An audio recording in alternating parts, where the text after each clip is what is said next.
The call came in just before dawn, when the sky was neither night nor morning, just a dull, breathless gray. Fog hung low over the Appalachian foothills, thick enough to blur distance and swallow sound. The kind of fog that made seasoned officers uneasy because it turned even familiar roads into something foreign. The convoy should have been routine. 2 armored trucks, 1 unmarked SUV, confiscated weapons headed to a federal storage site 3 hours north. No sirens, no press, just another quiet transfer meant to pass unnoticed. It never arrived. State Trooper Daniel Reese was the first uniform on scene. He slowed his cruiser the moment he saw the hazard lights blinking through the mist, the beams cutting weak yellow cones into the fog. The road was empty, no traffic, no skid marks, no sign of a struggle until he stepped out. The smell hit him first. Gunpowder, blood, cold morning air mixed with something metallic and final. "Dispatch," he said into his radio, his voice automatically steady. "I've got multiple down at mile marker 117. I need backup, now." He approached the lead truck slowly, hand resting on his holster. The driver's side window was shattered outward, glass scattered across the asphalt like crushed ice. Inside, the driver sat slumped forward, seatbelt still fastened, eyes open and unblinking. One shot, perfectly centered at the base of the skull. Reese swallowed hard. He moved to the second truck. Same thing. 1 round, clean entry, no exit wound, no chaos, no panic. Whoever fired had taken their time. Behind the trucks, the SUV sat angled awkwardly against the guardrail. 2 men lay on the ground beside it. One on his back, staring up into the fog as if still trying to understand what had happened. The other face down, fingers curled into the dirt. 5 men total. All dead. All with the same wound. Reese had worked shootings before, drug deals gone wrong, domestic disputes, roadside rage. Those scenes were loud even after the noise stopped. Shell casings everywhere. Broken glass. Blood sprayed in desperate patterns. This scene was silent. Too clean. By the time additional units arrived, the fog had begun to thin, revealing the surrounding landscape. Dense forest climbed up both sides of the road, trees packed tightly together, branches interlocking like a natural wall. It was the kind of terrain hunters loved and search teams hated. A lieutenant knelt beside one of the bodies, careful not to disturb anything. "No casings," he muttered, "not even fragments." Reese looked up toward the tree line, his skin prickled. "You think," he started. The lieutenant nodded grimly. Long rifle suppressed, elevated position. "A sniper." "Yeah," the lieutenant said, "and a damn good one." Word spread fast once federal agents arrived. The road was shut down. Crime scene tape cut through the fog like bright yellow scars. Men in jackets marked ATF and FBI walked slowly, eyes scanning the ground, the trees, the sky, anything that might have been overlooked. A forensics tech finally broke the silence. "Sir," she called, holding up a gloved hand, "I've got something." Everyone turned. Embedded deep in the engine block of the first truck was a single deformed round. Not a standard issue, not local law enforcement. Military grade. Someone whistled under their breath. "That round traveled over 1,000 yards, the tech said, minimum." The implications settled heavily over the group. To make a shot like that, in fog with moving targets, required more than skill. It required patience, planning, intimate knowledge of wind, elevation, timing. This shooter hadn't reacted. She had waited. As the sun finally began to rise, burning off the last of the fog, the full picture emerged, and it made everyone uneasy. There were no footprints near the road, no disturbed brush, no broken branches. Whoever had fired had not rushed their exit. They had left as calmly as they arrived. An FBI profiler stood a few feet away, arms crossed tightly. "This wasn't robbery," he said quietly. "Nothing's missing." "Then why hit them?" someone asked.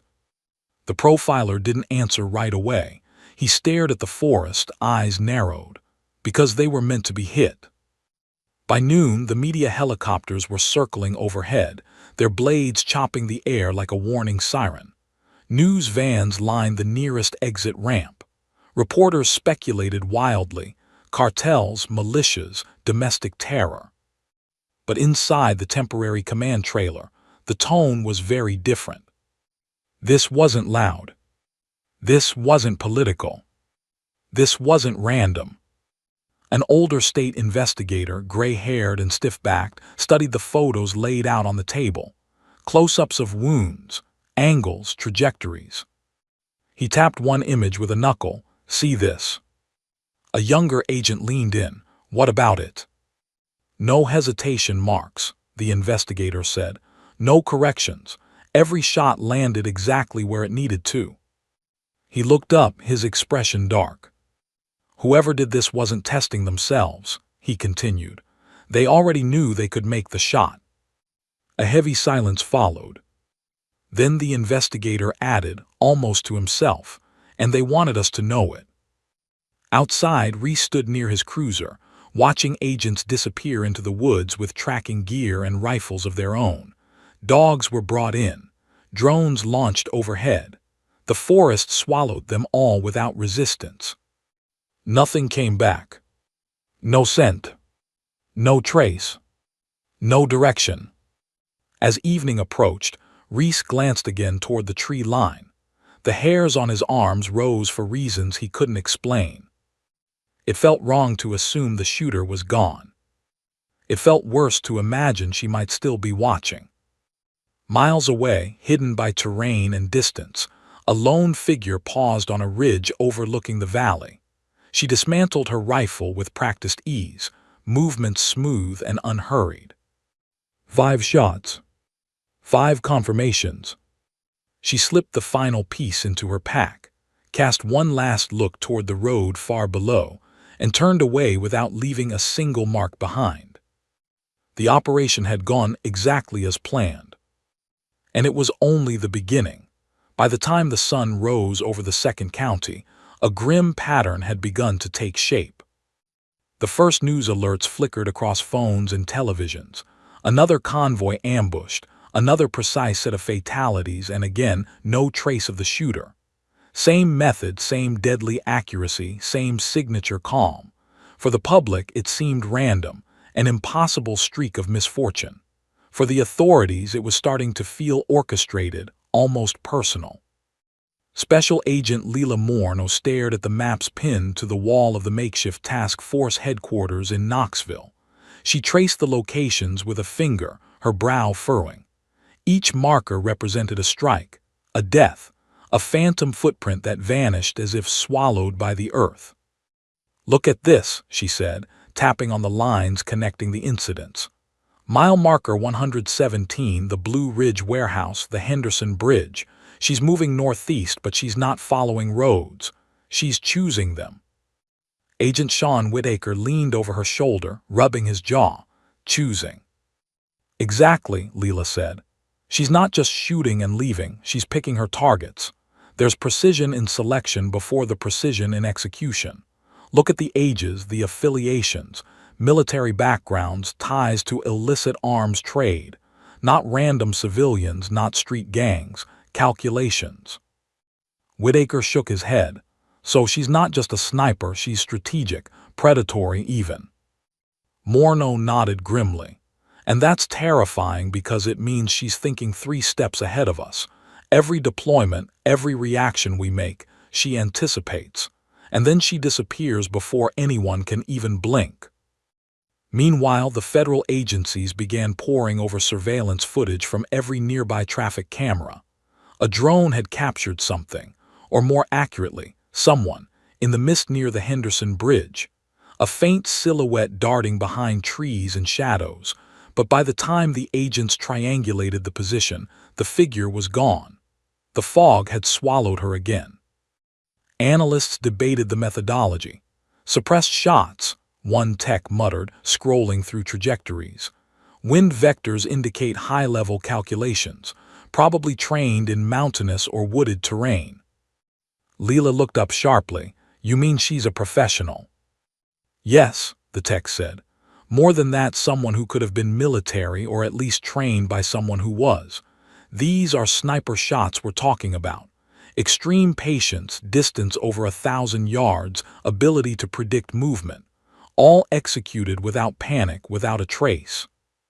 For the first time, the task force began whispering a name they didn't yet dare say aloud. Ghost. No official reports had confirmed her existence. No arrest records, no training logs publicly accessible. She had been erased long ago, or maybe she had disappeared by choice. The question that hung heavy over the room was simple but terrifying. If she had re-emerged now, why? As the team debated motives, money, revenge, ideology, another strike occurred, this time near the Tennessee River. The victim was a mid-level weapons broker, known for shady deals and a long rap sheet. He was found collapsed beside his truck, his phone still in hand, his eyes wide open in disbelief. One shot. Clean, perfect. The chaos that erupted in the city was immediate. News vans swarmed. Social media exploded with videos of the discovery. And yet, the shooter had vanished without a trace. The fog, real or metaphorical, enveloped the area again, leaving citizens questioning safety, authorities questioning their competence, and the task force questioning whether they were even chasing a human at all. Morneau, frustrated, pushed her hair back and turned to Whitaker. We need to predict her next move. This isn't random. Look at the intervals: 2 days, 3 days, 2 again. And the choice of victims, always someone with influence or expertise in weapons. It's deliberate. She's not killing for chaos. She's sending a message. Whitaker ran a hand through his hair. A message to who? That's the part that scares me, Leela said. It could be any of us or all of us. Federal officials convened a press conference to calm the public. Cameras rolled as agents spoke carefully about isolated incidents, federally coordinated investigations, and reassuring safety measures. Outside, reporters whispered among themselves. None of the carefully scripted statements matched the fear seeping into every officer's gut. Back in the task force room, the real work began. Analysts started cross-referencing old military records, discharged snipers, missing personnel, anything that could indicate a profile. One name kept surfacing faintly in documents that were decades old. She had been a top-rated marksman in her unit, decorated for accuracy, psychological resilience, and stealth operations. She had gone off the radar after a mission went disastrously wrong overseas. She's not missing, Whitaker murmured, scrolling through her old files. She's hiding, she's waiting. Or planning, Morneau corrected. Planning something bigger. Every strike so far seems like practice or messaging. The real target hasn't shown up yet. The realization sank into the room. Whoever this was, she wasn't improvising.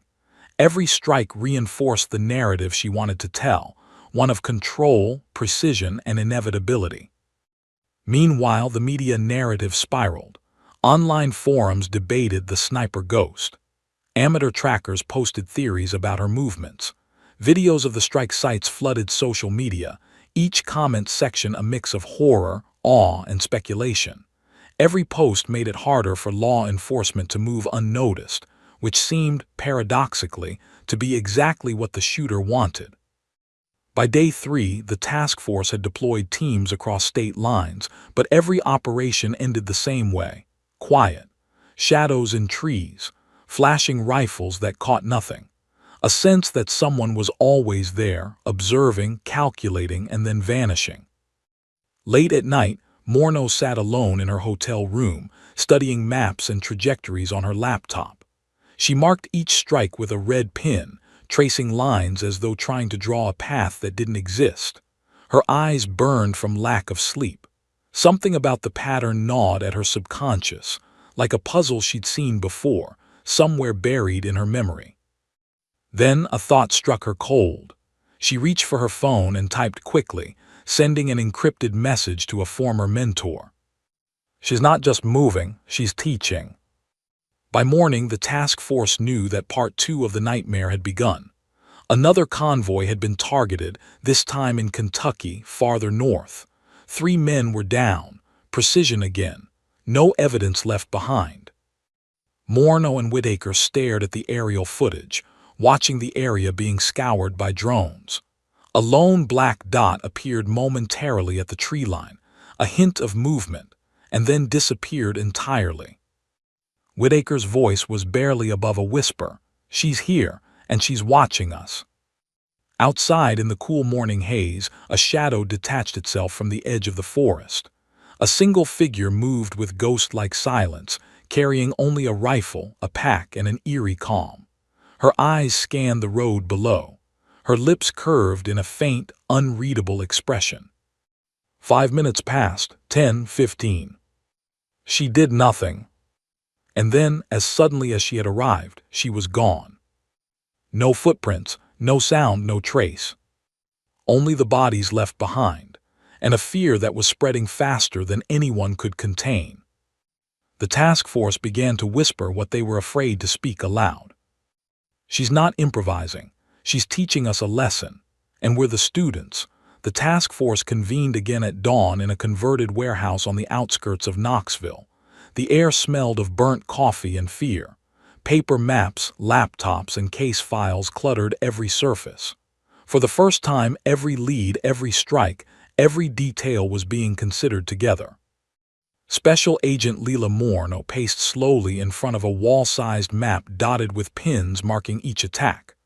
Her gaze lingered on the lines connecting them, the geographical arc, the pattern, the impossibility of the logistics.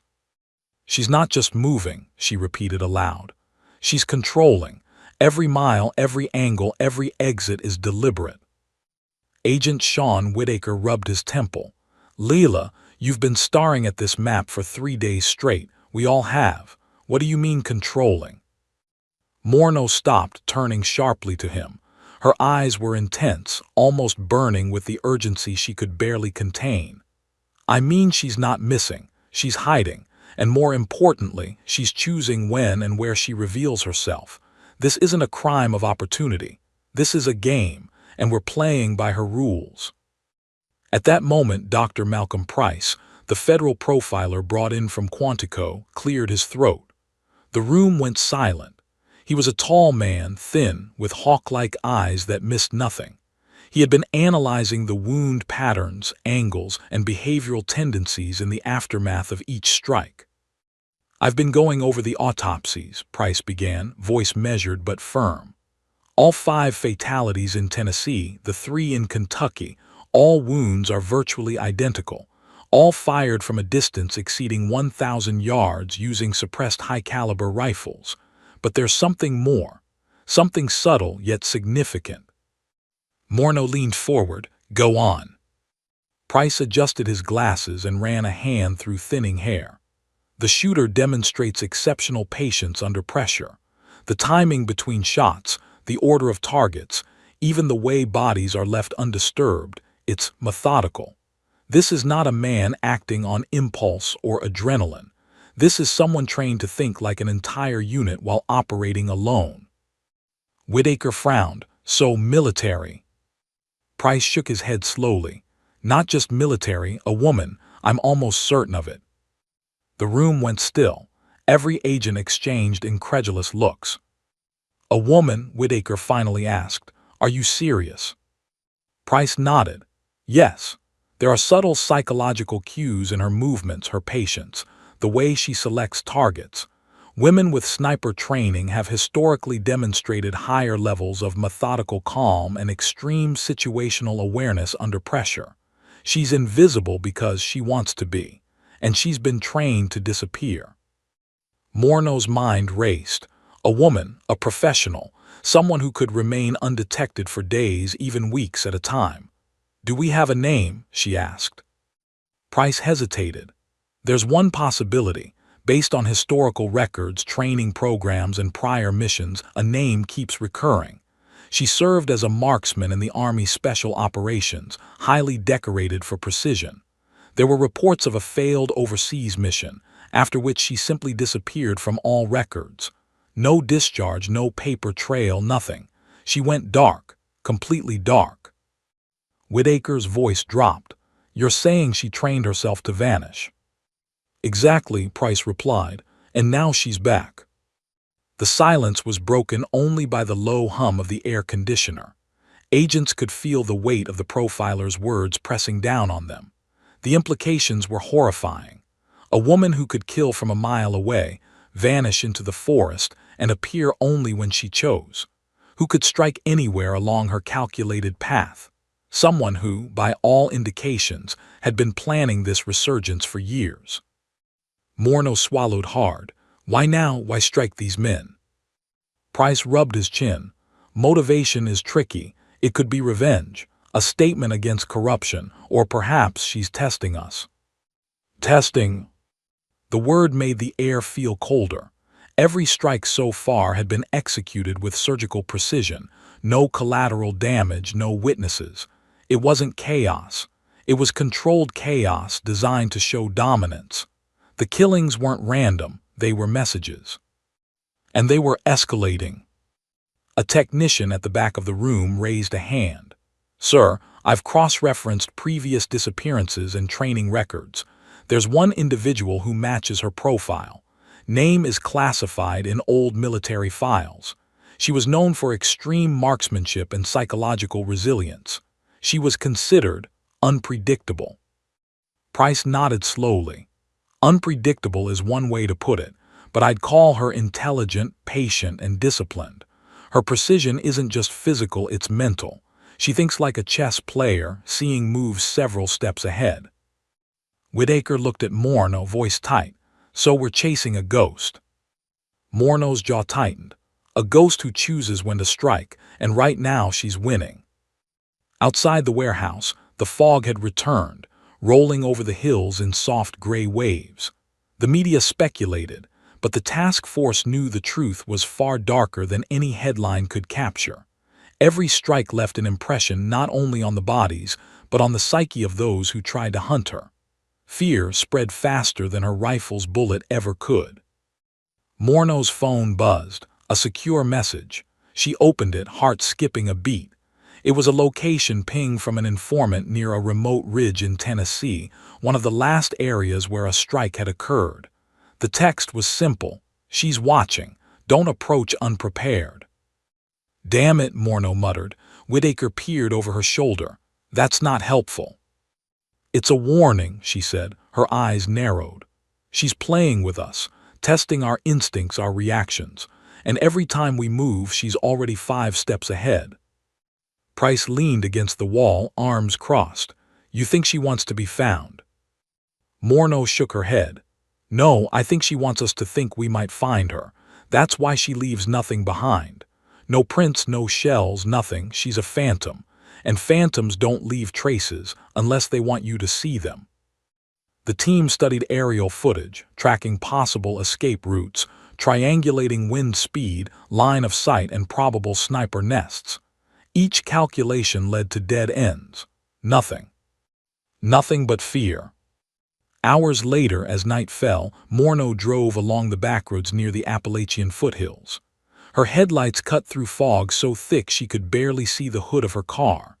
Every sound, the rustle of leaves, the snap of a branch, the howl of a distant coyote, made her pulse jump. A movement caught her eye. A shadow flitted across the road for just a second, gone before she could focus. She slammed on the brakes. Whitaker's voice rang in her earpiece, tense. "Agent Morneau, status." "I saw something, maybe nothing," she replied. Her hands gripped the steering wheel. "She's close, I can feel it." And for the first time it was undeniable. The sniper wasn't just a distant threat. She was near, watching, waiting. Back in her mind, Morneau replayed Price's words over and over. She's hiding. She's waiting. She's choosing. The thought sent a chill through her. Because in the darkness of the Appalachian hills, a ghost-like presence lingered. Patient, silent, invisible, And just like that, one more night passed, leaving authorities helpless, a city uneasy, and the task force wondering how long it would be before the next strike. 5 victims, 8 locations, and counting. The ghost had a message, and everyone was still trying to decode it. Her last known photograph was simple. A standard military portrait, olive green uniform, medals pinned neatly, hair pulled back tight, eyes locked straight into the lens. But it wasn't the uniform that unsettled people, it was the look in her eyes. Calm, cold, precise. A half-smile that didn't quite reach the corners of her mouth, like she already knew a secret no one else could ever comprehend. Her name was classified in most federal databases. For years, it had only appeared in military dossiers, her file marked with stamps like top secret and sensitive assignment. She had been part of an elite special operations unit, a sniper whose record was flawless, whose precision under fire was unmatched. She was the kind of soldier who could disappear into a tree line with nothing but a rifle and an unwavering focus, and emerge days later without leaving a single trace. And then she vanished. No discharge paperwork, no missing in action report, no body, nothing, just silence. Colonel Richard Hargrove, retired now but still a fixture in defense consulting, leaned over a map at the task force command. He tapped a pin near Fort Campbell, Kentucky. "That last photo you're seeing," he said slowly, "was taken 6 years ago. That was before the mission went wrong in Eastern Europe. After that, she disappeared.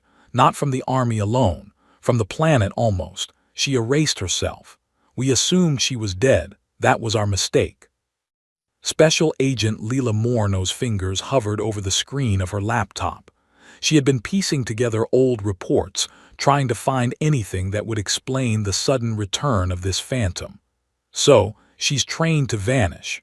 But why now, after all this time? Hargrove shook his head. Some soldiers, some people, they wait for the perfect reason, the perfect moment, the perfect targets, and they strike with absolute intent. That's what we're seeing now. Morneau scrolled through her laptop, focusing on a series of archived mission reports. There was one in particular that caught her attention. It described a failed operation where a team she led was ambushed in hostile territory. Civilians were caught in the crossfire. The mission ended in chaos, and though she returned alive, her unit was shattered. The blame, though never officially assigned, fell on her. "She carries ghosts," Whitaker murmured from across the table, "and now she's letting everyone else feel them." Hargrove looked up sharply. "Exactly. She's not just shooting targets. She's sending messages. Every strike is a calculated reminder. This is someone who cannot be contained. This is someone who learned the hard way that the world can betray you and then turned that betrayal into power." Outside, the fog began rolling back in along the Appalachian hills. A cool wind carried the faint scent of pine and wet earth, an eerie reminder of the sniper's previous movements. For the first time, Morneau felt the weight of reality. The woman they were hunting had been gone for years, yet every action now seemed more deliberate, more ruthless, and more theatrical. Laptops pinged with alerts from social media monitoring tools. Videos and photos of the latest attack had surfaced, uploaded from anonymous sources. Citizen footage showed the moment a Kentucky arms broker collapsed, mid-conversation on his phone. The camera captured the strike's aftermath, the shocked expressions of onlookers, the sudden chaos. Then a detail caught Morneau's eye, a faint shadow flitting along the ridge behind the crowd, too quick to be caught on camera, almost imperceptible, a whisper of movement. "Stop," she said sharply, pointing. Whitaker leaned in. "What is it?" "That," she said, her voice barely audible, "is her. That's how she moves. Invisible yet always present. She wants to be seen, but only when she chooses." Hargrove frowned. "So she's back, and she's playing her own rules." Exactly. The thought sent a shiver down Morneau's spine. If she was that calculated 6 years ago, what would she be capable of now, older, more experienced, and with no one to answer to but herself? The team began analyzing possible escape routes, triangulating wind speeds, elevation angles, and likely positions for a sniper of her caliber. Every calculation ended the same way. Dead ends. No evidence. No trace. The terrain worked for her against them. Every tree line, every ridge, every shadow was a potential hiding place. And then came the call from a field operative stationed near a remote ridge. "Agent Morno," he said, voice tense. "You need to see this." The operative sent an image. A single footprint in damp soil, perfectly preserved, leading toward the tree line, but ending abruptly. No other tracks, no disturbed foliage, nothing else to indicate a path. "She's here," Morno whispered, "and she wants us to know it." Hargrove nodded grimly. "She's always left clues before, not as mistakes but as statements. She's reminding us she can appear anywhere, anytime, and vanish just as quickly." A heavy silence filled the room as the agents considered the implication. She was no longer just a threat. She was a shadow moving through their world, a ghost with deadly intent, returning from obscurity to execute a plan only she understood. Morno's phone buzzed. A secure message from an informant, one they had used in previous investigations. "She's planning something bigger. She's patient. Don't get ahead of her." Whitaker let out a low whistle. "Patient, that's terrifying." "Terrifying isn't the word," Morno said. "Calculated, precise, and utterly invisible." Hours passed. As night fell, the team coordinated surveillance operations across multiple states, each unit trying to predict her next move. Cameras were placed on ridgelines, drones patrolled forest canopies, and officers stationed at potential targets were advised to move in teams, never alone. Yet the more they tried to predict, the more elusive she became.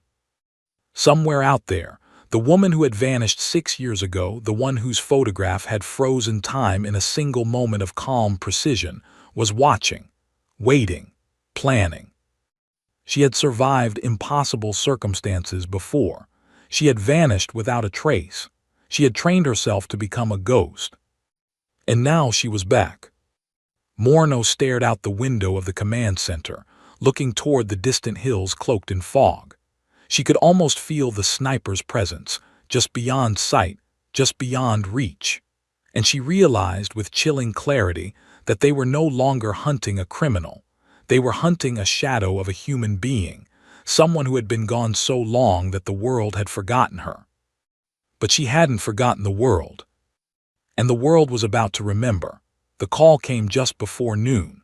A tip from an anonymous source, an intercepted conversation, a suspicious rental car, a trail of breadcrumbs that led to the city's riverfront district. The task force mobilized immediately. It was one thing to track her in the forests and hills where she could vanish at will, but now the ghost-like sniper had moved into a densely populated urban environment. Federal agents blocked off streets, helicopters roared overhead, and uniformed officers formed barricades, herding civilians away from the area. Traffic snarled for miles as downtown workers gawked from glass towers. The city, usually indifferent to distant crimes, suddenly felt vulnerable, like prey in a cage. Special Agent Leela Morno crouched behind a parked SUV, scanning rooftops with binoculars. Her eyes flicked from one vantage point to another, tracing every shadow, every possible hiding spot. "She's here," she whispered, barely moving her lips. "I can feel it." Sean Whitaker, crouched beside her, glanced at her, tension etched in his jaw. "How can you feel it? We have no visual, no thermal, no real intel. She could be anywhere." "That's the point," Morno replied. "She's invisible, but she wants us to think she's visible. She's baiting us." From the roof above, a sniffer drone hovered, its camera scanning for heat signatures. Agents on the ground checked rooftops and alleys, methodically moving through the city block by block. But every search ended the same way. Nothing. No shadow, no movement, no trace of the sniper. Then it happened. A single shot rang out, cutting through the roar of helicopters and the distant hum of traffic. The world seemed to freeze. The target, a mid-level arms broker who had been coordinating an illegal shipment, collapsed mid-step, a phone still clutched in his hand. His eyes were wide with disbelief, his mouth forming a silent scream. Chaos erupted instantly. Screams, car horns, panic, and confusion filled the streets. People ran, ducked, and called for help. Officers shouted orders, trying to contain the pandemonium. Cameras from news crews and bystanders captured the event in real time. Social media erupted with live videos, hashtags, and speculation. The ghost sniper had made her presence known in the most dramatic way possible. Morno's stomach dropped. She didn't just shoot him, she muttered. She planned this. She wanted the cameras to see him fall. Whitaker swallowed hard. A message. A warning, she said, her voice was tight. To everyone watching, to us, to the world. Hargrove, monitoring from a command trailer nearby, spoke into a headset. All units converge on the area. Move carefully. Do not engage unless you have visual confirmation. Hours passed. Snipers and agents scoured the surrounding buildings, checking rooftops, alleyways, and abandoned warehouses. Thermal imaging, motion sensors, and drones combed the area. Nothing. She had vanished again, as silently as she had arrived. But her message lingered. The city had been forced to witness her precision, her ruthlessness, and her ability to strike at will. Fear spread faster than the shot itself. Back at the command trailer, Morno studied the footage of the sniper's strike. She paused on a fleeting frame, a shadow flitting across a rooftop just before the shot. It was almost imperceptible, but it was enough to confirm something she had long suspected. The sniper was not acting randomly. Every shot, every disappearance, every strike had a purpose. "She's teaching us," she whispered. Whitaker blinked. "Teaching what?" "Control, patience, fear," she said. "She's showing us that she can move anywhere, do anything, and leave without consequence, and we're supposed to learn from it." Outside, the riverfront district had descended into chaos. Street vendors abandoned stalls, tourists clutched bags and cameras, and civilians pressed against barricades, desperate for safety. Emergency vehicles screamed past, sirens blending with the sound of helicopters overhead. Meanwhile, the sniper observed from somewhere above, hidden behind shadows, her presence felt but not confirmed. She watched as the city reacted exactly how she anticipated. Panic, confusion, awe. Every movement reinforced her control. Every breath was a testament to her invisibility. Morno and Whitaker coordinated a sweep of the surrounding rooftops. "We have to think like her," Morno said. "Predict her moves before she makes them. She's always calculating." Hours passed with nothing more than shadows and rumors. Then, late into the night, a subtle but unmistakable sign appeared. A single white feather left on the hood of a police cruiser, carefully placed. Morno stared at it. "She's here," she said again, voice barely audible. "She's mocking us." Whitaker rubbed his temples. "A feather, that's symbolic." "She's telling us she's watching," Morno replied. "She could be anywhere, and right now she wants us to know that we cannot control this city." In the command trailer, Hargrove and Price analyzed the patterns. "She escalates," Price said. "From forests to rural highways to an urban center, she's expanding her territory. She wants to be noticed." Hargrove leaned back, grim. "And each time she teaches fear. That's more dangerous than bullets. That fear spreads faster than any law enforcement can respond." At midnight, Morno received another alert, a phone call from a concerned citizen who had seen movement on a derelict rooftop. She raced there with Whitaker and a small tactical team. They climbed to the vantage point, scanning with night vision scopes, adrenaline surging. For 10 minutes, nothing. Then, a flash. A figure, barely visible against the skyline, adjusting a rifle, then disappearing behind a concrete wall. "She's here," Morno breathed. "She's always here, and she's untouchable." The team moved cautiously, but the figure was gone. Just like that, she had vanished, leaving no prints, no sound, no trace. By dawn, the city was exhausted. Street traffic returned, businesses reopened, and the public tried to move past the terror they had witnessed. But the shadow lingered in the minds of everyone who had seen her strike. In the command trailer, Morno stared out the window at the skyline, fog still rolling over rooftops.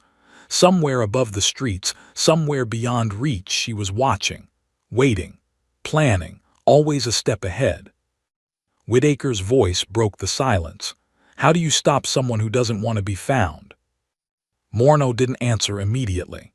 She knew the truth, and it chilled her more than any sniper rifle ever could. You don't, she said finally. You can only survive long enough to understand why she's doing it, and that might not be enough. Somewhere in the city, the ghost-like sniper waited, calm, invisible, patient. And the world had no choice but to hold its breath. The city had barely recovered from the sniper's public strike when the call came. It was a burner phone, activated for exactly 9 seconds. No voice, no chatter, just a single encrypted message that appeared on the secure device carried by Special Agent Leila Morno. She stared at it for a long moment, feeling the room close in around her. You trained me to disappear. Whitaker leaned over her shoulder, reading the text, his lips pressed into a thin line. That doesn't make sense. It's not a threat. Not exactly. Morno shook her head slowly. No, it's personal. Hargrove, standing behind them, narrowed his eyes. Personal? What the hell does that mean? It means she's not just a killer, Morno said. She's making this about someone who shaped her, and it's us. It's all of us. She's reminding us that she learned from what we taught her. Price, the profiler, stepped closer, voice low and precise. She's taunting you, but not to intimidate, to prove a point. She wants you to see that every skill you instilled, every tactic you drilled, every standard you enforced, she mastered it, and now she's beyond you. Whitaker ran a hand down his face. So what do we do? Chase shadows and text messages? No, Morno said sharply. We watch, we listen, and we try to understand her message before the next strike. Outside the temporary headquarters, the city seemed calm. Streets reopened, stores resumed business, and the fog that had lingered over the riverfront district dissipated. But inside the task force, the tension was palpable. The sniper was no longer just killing targets. She was controlling the narrative, manipulating perception, and leaving psychological traps in her wake. For the first time, the agents felt the full weight of her presence. She wasn't just a markswoman, she was a strategist, a predator, and she was teaching them to fear her. Morno replayed the message over and over. You trained me to disappear. The words were simple, yet they carried layers she couldn't fully comprehend. It wasn't just pride. It wasn't just revenge. It was a declaration of identity. She wasn't a ghost because the world made her one. She was a ghost because she chose to be. Price nodded slowly. She's demonstrating that she is untouchable. And by sending this message, she's letting us know that she understands the minds chasing her better than they understand themselves. Whitaker's eyes narrowed. So we're playing her game now. Yes, Morno said quietly, but the rules aren't ours, they never were. Hours passed as agents scoured data feeds, phone logs, traffic cameras, and drone footage. Every angle was examined, every motion analyzed, but nothing gave them a lead. The sniper had left no fingerprints, no digital trail, nothing to trace back to her. She existed in the spaces between detection, in the seconds before anyone realized she was there, and in the silence after the shot rang out. Then another message arrived. Not on a phone this time, but an email to a secure federal server, signed with an alias no one could trace. It was brief. I choose when this ends. Morno read it aloud, voice trembling slightly. She's telling us she controls the timeline, not us, not the law, not anyone. She decides everything. Hargrove's face darkened. So every strike, every disappearance, every movement, it's not just calculated, it's choreographed, and we're just witnesses. Price leaned back in his chair. Exactly. And the brilliance of it is that it terrifies us more than the bullets ever could. She's taken the act of killing and turned it into performance art, psychological warfare. Every move is designed to remind us that we cannot contain her. Whitaker swallowed hard. But why send messages at all? Most killers just act and disappear. Why taunt us? Morneau's jaw tightened. Because she wants acknowledgement.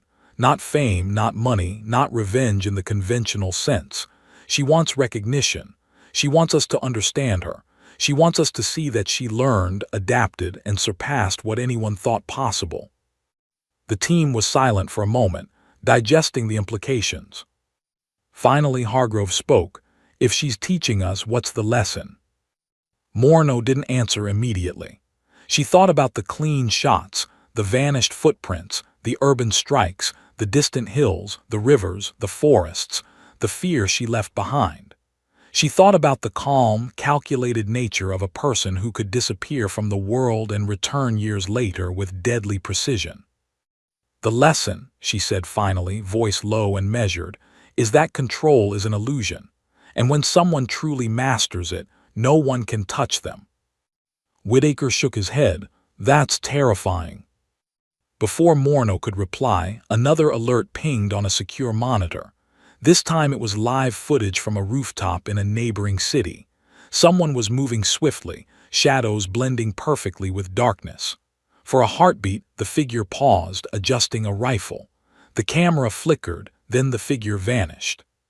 She's already here, Morneau whispered, and she's always watching. The psychological impact was immediate. Agents felt tension in their muscles, a tightening in their chests, a constant awareness of unseen eyes. The sniper wasn't just outside. She was inside their minds, forcing them to anticipate her moves, to imagine her presence, to feel her superiority. Hours turned into days. Surveillance expanded to multiple states. Drones patrolled forests, rivers, highways, and city rooftops. Each strike was analyzed meticulously. Each clue was dissected for meaning. But the sniper stayed ahead. And then another message arrived, this time in the mail, hand-delivered, postmarked from an anonymous rural town. It was a single sheet of paper, typed with no fingerprints. Every movement you make confirms my existence. Every calculation you perform proves my patience. And yet, you will never see me until I want you to. I choose when this ends. Morneau stared at the words, the room silent except for the low hum of computers. She's saying, we're chasing her to prove her point. We're part of her lesson. Whitaker ran a hand through his hair. So what do? We're playing her game whether we want to or not. Yes, Morneau said. And if we make a mistake, someone dies, and she watches always, waiting, teaching. In the hills, forests, and city rooftops across the state, the ghost-like sniper waited. Patient, invisible, precise. A master of her craft, a ghost from the past who had returned to remind the world, and the people who once trained her, of the power she had mastered alone. And somewhere, in the quiet spaces between strikes, a lesson was being delivered to those who thought they could catch her. A lesson they were only beginning to understand. The task force had tracked her movements northward for days, piecing together the faintest breadcrumbs of her presence. Thermal imaging, drone sweeps, even infrared scans, nothing had given them a definitive location until a signal flashed on one of the satellite feeds. A remote cabin nestled deep in the Rockies, miles from any road, surrounded by dense pine forests. Heat signatures indicated someone, or several someones, had been inside recently. Finally, Whitaker muttered, voice tight with anticipation. We've got her, she's here, let's move. Morneau didn't reply immediately. She studied the satellite images, zooming in on the cabin. The faint smoke curled from the chimney. The footprints in the snow leading toward the tree line. Everything indicated one simple truth. The sniper had been there, and she had known the moment the team approached. This isn't going to be easy, Morneau said finally. She's not just hiding, she's preparing. Every step she's taken to disappear has been calculated to bait us, test us, and ensure that when we think we're close, we're still too far. The team deployed quietly, moving in small squads through the dense forest. Snow crunched under boots, branches snapped, but every sound seemed amplified, echoing through the frozen pines. Morno led her unit with measured precision, every step careful, every breath controlled. Hours passed, darkness fell. Only the light from the moon and their thermal scopes guided them. They reached the ridge overlooking the cabin. From above, the roof was visible. Smoke had stopped curling from the chimney. The tracks in the snow had faded. "She's gone," Whitaker whispered. "No," Morno corrected. "She's here somewhere, just not where we expect." Hargrove adjusted his night vision goggles. "The moment we make noise, she'll disappear. Stay sharp." The team moved closer, surrounding the cabin in a semicircle. Every agent knew the stakes. This wasn't just an arrest. They were facing someone who could vanish in seconds, someone who had trained for years to operate beyond detection. A sniper capable of waiting for months in isolation, calculating every shot, every move, every possible response. Inside the cabin, the air was still. Maps, wind charts, and rifles neatly arranged on a table, still warm, indicating recent activity. A single photo of her younger self hung on the wall, torn perfectly in half. One side showed her in uniform, medals gleaming, eyes calm. The other side was empty. Morno froze, stomach tightening. "She's telling us we're close, too close, and she's aware." Whitaker crouched beside her. "So what do we do? Knock, storm?" "No," Morno said, voice low. "We wait, let her make a mistake, let her think she has control." Minutes stretched into hours. The team held their positions, breath visible in the freezing air. Every snap of a twig, every movement of snow, every distant howl of a wolf set nerves on edge. They were hunting a ghost. Then a sound, a soft click from inside the cabin, footsteps, silent, precise. Morno signaled the team to hold. A shadow moved near the window, then vanished. Thermal scopes picked up a faint heat signature moving toward the rear of the cabin. "She's leaving," Whitaker said under his breath. Morno shook her head.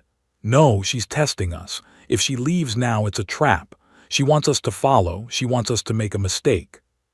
From inside, the cabin's door opened slightly, enough for someone to slip through, then shut. The team didn't move. Minutes later, the heat signatures outside shifted. Something, or someone, was moving rapidly toward the tree line. "Contact," one of the agents whispered, rifle raised. But by the time the squad moved toward the movement, the snow was undisturbed. No footprints, no trace of passage, nothing.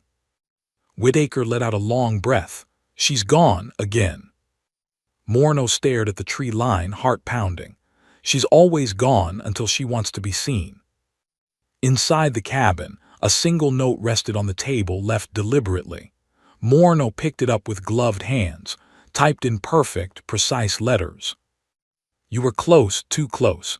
Remember, you chase shadows at your own peril." Hargrove read over her shoulder. "She's mocking us." "No," Morno said quietly. "She's teaching us. This is her message. Even when cornered, even when surrounded, I am free.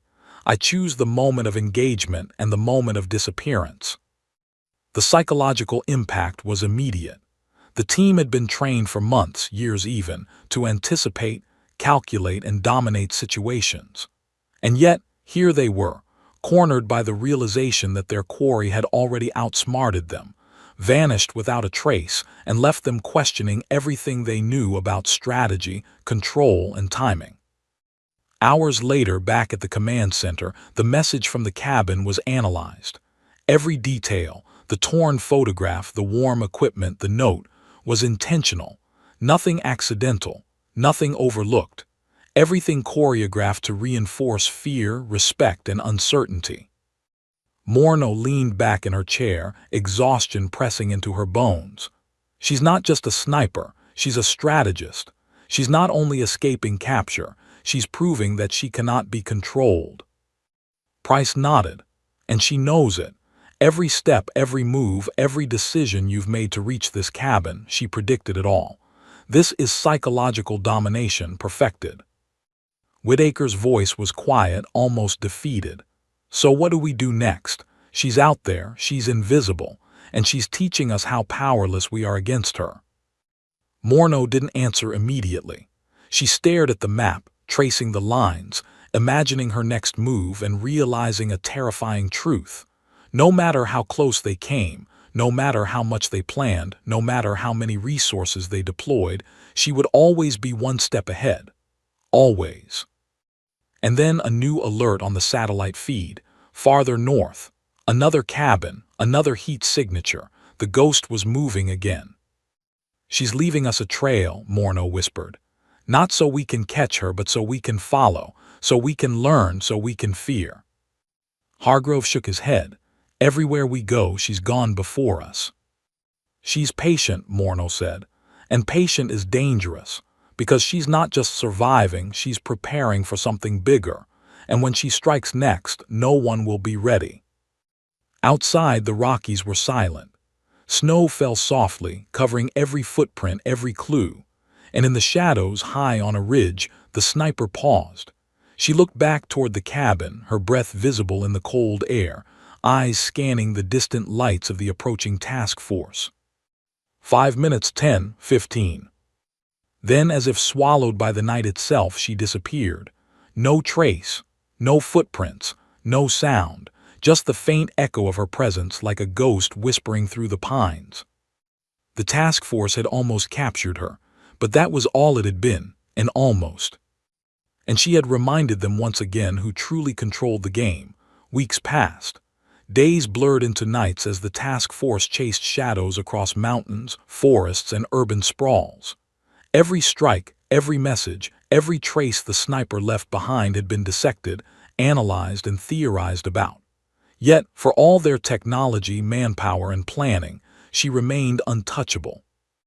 Morno sat in the command trailer late one night, staring at the map covered with pins, lines, and sticky notes. The room was quiet except for the hum of computers and the distant drone of helicopters. Her hands were clasped tightly in front of her face, eyes fixed on a single point on the map. A city here, a ridge there. Each location represented a strike, a disappearance, a carefully choreographed statement. Then came a new alert, different this time. Not a strike, not a sighting. A convoy, transporting seized weapons through the desert southwest, had passed through a monitored checkpoint without incident. Whitaker, leaning against the wall with exhaustion written across his face, raised an eyebrow. It's untouched. No shots, nothing. Morno didn't answer immediately. Her mind raced. Why now? She had left the forest, the mountains, the cities, and suddenly, silence. Price the profiler broke the quiet. She's choosing when this ends, or perhaps when it pauses. This is consistent. She's not operating on necessity. She's operating on control. She decides the timeline.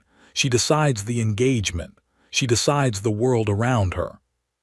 Outside, the desert wind whipped across flat plains, carrying the faint scent of dust and heat. Somewhere, far ahead of any human effort to find her, the sniper moved with purpose, invisible in the horizon's wavering air. Then came a new message. It arrived on a secure federal server, no return address, no sender, just words typed in perfect, precise letters. I choose when this ends. Morno read it aloud, voice tight, almost reverent. She's telling us the hunt is over on her terms, for now. Whitaker shook his head. So that's it, she disappears, no trace, no closure, just gone. Morno didn't respond. She stared at the map, tracing the lines once more.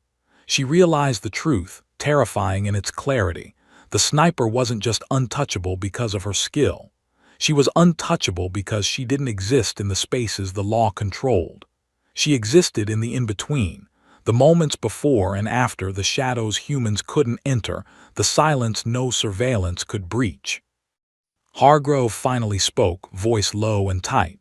She's a ghost, not just in movement but in presence. You can't corner her, you can't chase her, you can only wait for her to appear again. A hush settled over the command trailer. Every agent felt it. the emptiness left behind by someone who had been here and now was gone. The fear she cultivated lingered, heavier than any weapon she had ever fired. Weeks later, in remote corners of the country, reports trickled in. Minor incidents: an abandoned rifle left perfectly assembled in a parking lot, a single footprint in fresh snow, the faintest shadow glimpsed from a helicopter at dusk. Nothing violent, nothing confirmed, just reminders. "She's still out there," Morno whispered to Whitaker one evening. The desert sunset stretched across the horizon, painting the sky in streaks of orange and red. Somewhere, always, watching, waiting, teaching. Whitaker's voice was small. "Teaching us what?" Morno thought of every precision strike, every vanished footprint, every note left behind, every silent city left trembling in fear. That control is an illusion. That mastery is invisible until it chooses to reveal itself. That fear is her weapon now, more than the rifle ever was. Hargrove added, "And that's why we'll never truly catch her. Not because of skill, not because of luck, but because she's always one step ahead. Because she decides the rules." Weeks turned into months. The sniper became legend in certain circles, the ghost in the hills, the invisible marksman, the woman who vanished. She no longer struck openly, but small reminders of her existence appeared occasionally. A signal fire in a distant forest, a lone figure glimpsed moving along a ridge, a note left in an abandoned armory. Her influence rippled outward, like a shadow across the country. Every agency, every federal investigator, every unit that had ever been near her now carried a psychological scar.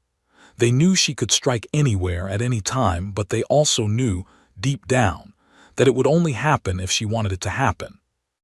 Morno sat alone one evening, reviewing the timeline of her strikes, movements, and messages. She had come to understand a chilling truth: the sniper wasn't acting randomly. Every strike had been purposeful, every disappearance deliberate, every message intentional. She was not just a hunter, she was an architect, constructing fear, invisibility, and control into a narrative that humans couldn't fully grasp. And then, a final realization settled over Morno like a weight. The sniper had left the physical world long ago. What remained was her presence, her idea, her ghost. The woman who had vanished years ago, the marksman who had trained to disappear, had transcended her own mortality in a way.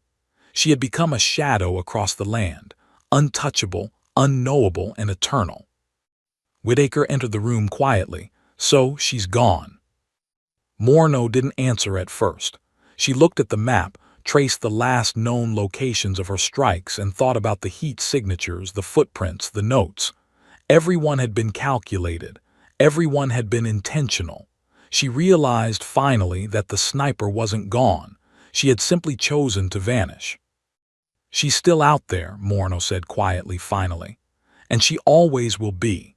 Somewhere in the hills, the forests, the cities, or the deserts, waiting for the moment the world forgets. And when she returns, we'll be ready, but only in ways she allows us to be." Hargrove nodded, grim. "A ghost leaves no trace, and that's what she is." Outside, the night stretched over the country like a dark canvas. Somewhere, the sniper paused on a ridge, looking over the world she had once inhabited. Her rifle was slung over her shoulder. Her pack was light, her breath visible in the cool air. And then, as silently as she had appeared, she slipped into the darkness. No footprints, no tracks, no sound, just the echo of a presence that lingered, haunting those who knew she existed. The task force would continue searching, planning, predicting. They would analyze every detail, reconstruct every move. They would track signals, triangulate movements, and hope for any clue. But she had already won. Because she didn't need to be caught. She didn't need to strike again to prove her power. She had mastered invisibility, patience, and control. She had created fear, uncertainty, and awe, all without leaving a single permanent trace. And somewhere in America, the ghost-like sniper watched, waited, and chose when the world would remember her again. Her story wasn't over. It had only reached the first pause. And that pause, the vanishing point, was where she had always been strongest. Silent, invisible, untouchable. Che rende una persona stupida, tanto quanto non è nemmeno... non lo so, è che ad oggi facciamo troppa differenza. Vabbè, già con una frase che parte con ad oggi non parte bene. Lasciamo, chiudiamo lì, va. Sto passando pure mia mamma The Last of Us. Godo, è molto bello, molto molto bello. Fale guardare Nomadino. Quello però non è essere stupido, quello è avere un paraocchi, essere borioso, ignorante. E quello è il punto. Una persona non sceglie di essere stupida, o sì? Quella era la mia vera domanda, perché io ho conosciuto persone che non è che era colpa loro se erano stupide, cioè non è che erano stupide, è che purtroppo la condizione in cui erano cresciuti li aveva portati a non rendersi conto del resto della vita, non è che erano stupidi, non è neanche un senso di ignoranza, è disadattazione. Cioè, secondo me c'è differenza tra gli stupidi e i disadattati. Lo stupido è quello che lo fa, è quello che decide di essere stupido perché ha una mentalità chiusa, perché non si... È quello che pensa di sapere sempre tutto quanto e non si mette mai nella condizione di star sbagliando. Quello per me è uno stupido. Però i disadattati, che sembra un insulto ma in realtà non vuole esserlo, sono quelli che sono stupidi non per loro scelta. Ha senso quello che sto dicendo?